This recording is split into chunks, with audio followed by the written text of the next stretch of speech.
Hello అండి.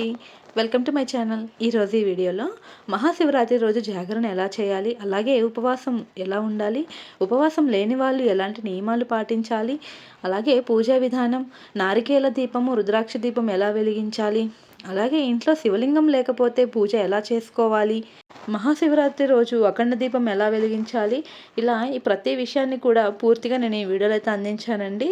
ఎక్కడా skip చేయకుండా చూడండి. ముందుగా మహాశివరాత్రి అంటే ఏంటో తెలుసుకుందాము. మన పాపాలను ప్రక్షాళన చేసి మరో జన్మ రాకుండా చేసే మహిమాన్వితమైన పర్వదినమే ఈ మహాశివరాత్రి. అందుకే జన్మకో శివరాత్రి అని అంటారు. మనం భక్తి శ్రద్ధలతో నియమనిష్టలతో ఒక్క శివరాత్రినైనా సరే ఆచరించినట్లయితే ఆ కైలాసనాథుని ఆశీర్వాదం తప్పకుండా కలుగుతుంది.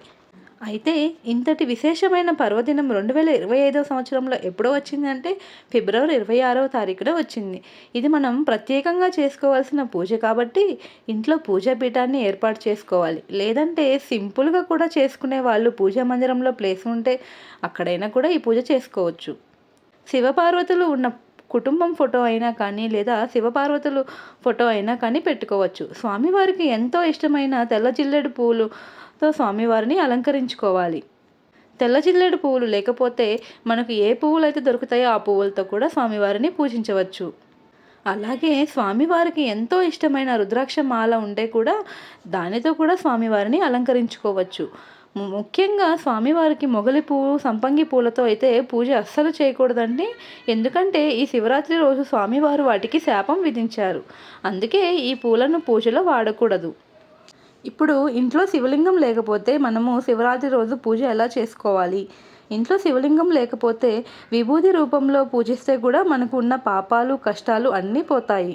ఇంట్లో శివలింగం లేకపోతే విభూది గడ్డ అని మార్కెట్లో దొరుకుతుందండి. ఆ గడ్డతో అయినా మనం శివలింగంలా చేసుకొని పూజ అయితే చేయవచ్చు. లేదంటే ఇంట్లో శివలింగం ఉంది అంటే విభూతితో అభిషేకం కూడా చేసుకోవచ్చు. అయితే ముఖ్యంగా పీఠం పెట్టి పూజ చేసేవాళ్ళు ముందుగా వినాయకుడి పూజ అయితే చేయాలి. అలాగే ఇంట్లో శివలింగం ఉన్న వాళ్ళు పంచామృతాలతో అభిషేకం చేయాలి. అలాగే మిగిలిన ద్రవ్యాలతో కూడా అభిషేకం చేసుకోవచ్చు. ఇవేమీ చేయలేమంటే కాసిన్ని నీళ్లు పోసినా కూడా చాలు. అయితే ఈరోజు ముఖ్యంగా స్వామివారికి బిల్వపత్రం ఒక్కటైనా కూడా సమర్పించండి. చాలా చాలా మంచిదండి. ముందుగా అఖండ దీపాన్ని అయితే ఏర్పాటు చేసుకోవాలి. ఈ అఖండ దీపం ఆనవాయితీ లేని వాళ్ళు కూడా పెట్టుకోవచ్చు. నియమనిష్టలతో ఎవరైతే మహాశివరాత్రి రోజు పూజ చేస్తారో వాళ్ళు తప్పనిసరిగా అఖండ దీపం కూడా పెట్టుకోవచ్చండి. అఖండ దీపం ఎప్పుడు పెట్టాలి అంటే మహాశివరాత్రి రోజు ఉదయం పూజ చేస్తే ఆ రోజు ఉదయం నుంచి నెక్స్ట్ డే ఉదయం వరకు అఖండ దీపం కొండెక్కకుండా చూసుకోవాలి. లేదు మేము మహాశివరాత్రి రోజు ఈవినింగ్ పూజ చేస్తాం అనుకునే వాళ్ళు సాయంత్రం ఈ దీపాన్ని పెట్టుకొని నెక్స్ట్ డే మార్నింగ్ వరకు ఈ దీపం గగనం అవ్వకుండా చూసుకోవాలి. అఖండ దీపం ఎప్పుడు పెట్టడం వల్ల కూడా ఈ పూజకి అఖండ దీపం పెట్టుకోవచ్చు. ఎందుకంటే అఖండ దీపం పెట్టడానికి ఆచారం, ఆనవాయితీ ఏమీ లేదండి. నియమనిష్టలతో పూజ చేసుకునేవారు ఎవరైనా సరే అఖండ దీపం పెట్టుకోవచ్చు. ఏంటి ఈ అఖండ దీపం పెట్టడానికి పాటించవలసిన నియమాలు అంటే నాన్ వెజ్ తినకూడదు, అలాగే బ్రహ్మచర్యం పాటించాలి, భూసైనం చేయాలండి. ఈ 3 మనము నియమనిష్టలతో పాటిస్తే మనం అఖండ దీపం అయితే పెట్టుకోవచ్చు. అయితే ముఖ్యంగా ఈ శివరాత్రి రోజు మనం పాటించవలసిన మంత్రాలు ఏమిటంటే శివ పంచాక్షరి స్తోత్రం, అలాగే బిల్వాష్టకం, లింగాష్టకం, ఇలా వేటితోనైనా మనం స్వామివారిని ఈరోజు పూజించవచ్చండి. ఈ మంత్రాలతో పూజించలేని వాళ్ళు ఓం నమ శివాయ అనే మంత్రంతో కూడా మనం స్వామివారికి ఈరోజు అర్చన చేసుకోవచ్చు. నేనైతే ఇక్కడ విభూతితో స్వామివారికి అర్చన చేసుకుంటున్నానండి. అయితే ఈ మహాశివరాత్రి నాడు ముఖ్యంగా స్వామివారికి ఒక్క రుద్రాక్ష అయినా కూడా సమర్పించండి. ఒరిజినల్ది ఒక్కటి ఉన్నా కూడా మనం స్వామివారికి సమర్పించవచ్చు. నా దగ్గర ఒరిజినల్ రుద్రాక్ష ఉందండి. నేను దానితోనే స్వామివారికి ఈరోజు పూజ చేసుకున్నాను.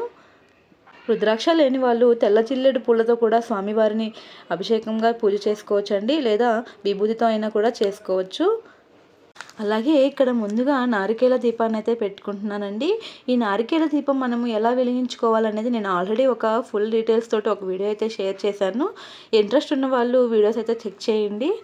అయితే ఈ మహాశివునికి మనం ఎందుకు నారికేల దీపాన్ని సమర్పించాలి అంటే ఈ నారికేల దీపాన్ని తప్పకుండా పెట్టుకోవటం వల్ల మనకు ఉన్న ఏ ధర్మబద్ధమైన కోరికలైనా కూడా నెరవేరుతాయండి. ఈ నారికేల దీపం వెలిగించాలంటే కొన్ని నియమాలైతే ఉన్నాయండి. ముందుగా మనం తీసుకున్న రాగి లేదా ఇత్తడి లేదా వెండి పళ్ళెంలో స్వస్తిక్ గుర్తునైతే వేసుకోవాలి. వేసుకున్న తర్వాత బియ్యం పోసుకొని పసుపు, కుంకుమ అక్షింతలైతే అందులో వేసుకోవాలండి. 3 కన్నులు ఉన్న కొబ్బరి చిప్పనైతే తీసుకొని ఈ నారికేల దీపాన్ని వెలిగించాలి. ఈ నారికేల దీపంలో 3 ఒత్తులైతే వేసుకోవాలండి. తూర్పు, ఈశాన్యం, ఉత్తరం చూస్తున్నట్లుగా ఈ 3 ఒత్తులనైతే వెలిగించుకోవాలి. నేను ఇక్కడ నారికేల దీపాన్ని ముందుగా విభూతితో అయితే అలంకరించుకుంటున్నాను. ఈ నారికేల దీపాన్ని ఎప్పుడెప్పుడు వెలిగించాలి, ఎలాంటి నియమాలు పాటిస్తూ వెలిగించాలనే దాని గురించి వీడియో చేశానండి. ఆ వీడియో నేను లింక్ డిస్క్రిప్షన్లో కూడా ఇస్తాను, ఒకసారి చెక్ చేయండి. ఈ నారికేల దీపాన్ని ఖచ్చితంగా అగరబత్తితో లేదా ఏకవత్తితోనే వెలిగించుకోవాలండి. దీపం వెలిగించిన తరువాత మనము పసుపు, కుంకుమతో అయితే బొట్లయితే పెట్టుకోవాలి. 3 లేదా 5 బొట్లయితే పెట్టుకోవాలండి. పెట్టుకున్న తర్వాత ఈరోజు ముఖ్యంగా రుద్రాక్ష దీపం అయితే స్వామివారికి వెలిగించాలి. ఈ రుద్రాక్ష దీపం అంటే పరమశివునికి ఎంతో ఇష్టమండి. ఈ రుద్రాక్ష దీపంకు కనీసం ఒక్క రుద్రాక్ష అయినా ఉంటే చాలా మంచిదండి. ఈ దీపం వెలిగించడం వల్ల మనకు ఉన్న సమస్యలు, కష్టాలు అన్నీ తొలగిపోయి ఆ స్వామివారి అనుగ్రహం కలుగుతుంది. అయితే ముందుగా ఈ రుద్రాక్ష దీపం ఎలా వెలిగించుకోవాలి అంటే మనము వెంకటేశ్వర స్వామికి చేసినట్లుగానే పిండి దీపాలైతే చేసుకోవాలండి. బియ్యం పిండి, బెల్లం, ఆవు నెయ్యి, అరటికాయ, ఆవు పాలతోటి మనము ఈ పిండి అయితే ముద్దలా చేసుకొని ఒక 45 మినిట్స్ వరకు నాననిచ్చి తర్వాత మనము ఇలా పిండి దీపంగా తయారు చేసుకోవాలి. అయితే శివునికి నివేదించే ఈ పిండి దీపారాధనకి రుద్రాక్ష అయితే కంపల్సరీ ఉండాలండి. రుద్రాక్ష ఉండటం వలన దీన్ని రుద్రాక్ష దీపం అని అయితే అంటారు. ఒక్క రుద్రాక్ష ఉన్నా చాలండి, లేదా రుద్రాక్ష దండ ఉన్నా కూడా సరిపోతుంది. మహాశివరాత్రి నాడు ఈ స్వామివారికి ఎంతో ఇష్టమైన నారికేల దీపాన్ని, రుద్రాక్ష దీపాన్ని వెలిగించిన తర్వాత మనము పుష్పాక్షింతలతో అయితే అలంకరించుకోవాలి. ఇంట్లో అఖండ దీపం పెట్టుకున్న వాళ్ళు కంపల్సరీ స్వామివారికి తాంబూలం అయితే ఇవ్వాలి. అలాగే నారికేలాన్ని సమర్పించాలి. ఇంట్లో శివలింగం లేకపోతే మట్టి శివలింగం అయినా చేసుకోవచ్చండి, లేదా పసుపు పిండితో అయినా శివలింగం చేసుకోవచ్చు. అయితే అభిషేకం ఎలా చేసుకోవాలి వీటితో అంటే పువ్వులతో లేదా తమలపాకుతో అయినా వీటి మీద చిలకరించవచ్చు అండి. పంచామృతాలతో స్వామివారికి అభిషేకం చేయవచ్చు. ముఖ్యంగా ఈరోజు స్వామివారికి రుద్రాక్ష జలంతో అభిషేకం చేస్తే చాలా మంచిదండి. రుద్రాక్ష లేని వాళ్ళు వట్టివేరు ఉన్నా కూడా ఆ జలంతో అయినా స్వామివారికి అభిషేకం చేసుకోవచ్చు. ఇంట్లో ఉండి అభిషేకము, పూజ చేయలేని వాళ్ళు గుడి దగ్గరకు వెళ్ళైనా అక్కడ స్వామివారికి అభిషేకం చేయించుకోవచ్చు. ఈ పూజ స్టార్ట్ అయిన తర్వాత పూజల్లో శివాష్టోత్తర శతనామావళి చదువుతూ స్వామివారికి విభూతి లేదా శ్వేతాక్షింతలతో అభిషేకం అయితే చేసుకోవచ్చండి. ఈరోజు ముఖ్యంగా శివపురాణం, కార్తీక పురాణం, శివలీలలు లేదా శివుని పాటలు ఇలా ఏదైనా సరే చదువుకుంటూ స్వామివారిని పూజించవాలి. ఏమీ రాని వారు స్వామివారికి చాలా చాలా శక్తివంతమైన అష్టనామాలు అయితే ఉన్నాయండి. అవన్నీ నేను ఇక్కడ కింద డిస్క్రిప్షన్లో లేదా కామెంట్ సెక్షన్లో పిన్ చేసి ఉంచుతాను. ఈ అష్టనామాలు చదువుకుంటూ మనం ఈరోజు శివునికి పూజిస్తే చాలా చాలా పుణ్యం అండి. లేదంటే ఓం నమ శివాయ, హరహర మహాదేవ, శంభో శంకర అని కూడా చదువుకోవచ్చు. శివరాత్రి రోజు స్వామివారికి పూజ ఎప్పుడు చేసుకోవాలి, జాగరణ ఎప్పుడు ఉండాలి, అలాగే ఉపవాస నియమాలు ఏమిటి, శివరాత్రి రోజు ఖచ్చితంగా ఉపవాసం అయితే ఉండాలండి. అయితే ఉపవాసం చేయలేని వాళ్ళు సాత్వికమైన ఆహారం అయితే తీసుకోవచ్చు. ముఖ్యంగా ఉపవాసన చేయాలి అనుకునే వాళ్ళు శివరాత్రి రోజు ఉదయం ప్రారంభించి నెక్స్ట్ డే మార్నింగ్ వరకు ఉపవాసం అయితే ఉండాలండి. జాగరణ ఆ రోజు రాత్రి చేయాలి, అంటే 26వ తారీఖు రాత్రి చేయాలి. స్వామివారికి పూజ ఎప్పుడు చేయాలి అంటే మహాశివరాత్రి రోజున ప్రదోష కాలంలో, అంటే ఈవినింగ్ 6 తర్వాత మాత్రమే పూజ చేసుకోవాలి. లేదంటే ఉదయం కుదిరే వాళ్ళు 8:30 లోపైనా కూడా మనం ఈ పూజ అయితే చేసుకోవచ్చు.